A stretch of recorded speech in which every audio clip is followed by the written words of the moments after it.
Hi, my name is Adrian, and this is Emotional Bandwidth.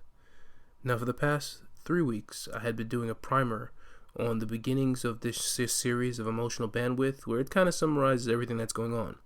The second part of my Emotional Bandwidth series was about relationships, and so I have a 2-week primer on that particular part of the series.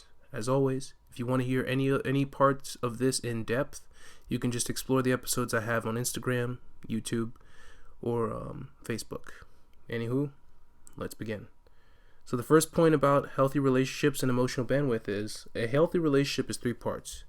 You, us, and me, or as I affectionately call it, yum. When people blend any of these components together and leave something out, it causes a lot of issues. My second point for the week. Jealousy is mostly a selfish emotion. It usually has nothing to do with the other party involved. Don't get me wrong, when you care about someone and they do something that can trigger that emotion, it's different. But a lot of times we enter into romantic relationships with people who are already insecure about my actions and afraid of what could happen, even if there's no indication that any of that worry is warranted or needs to be present. Number 3.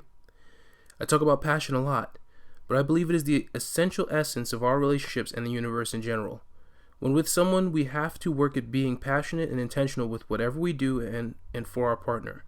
We have to be disciplined and patient because it is with this in mind that you find that sweet spot and unlock a level of compassion, care, and love that is not achievable otherwise.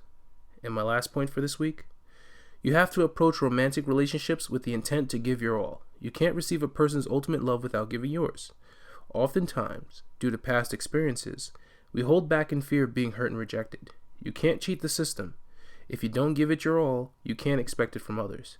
I've seen so many hurt people say things like they have to love me more than I love them for it to work. You will both always feel like there's a deficit, and that certainly will lead to one. Thank you. That was part 1 of a part 2 series. It's a quickie. Next week, I'll give you the last part of this and some extra info. Hope you enjoyed. This has been Emotional Bandwidth. My name is Adrian. Thanks for listening.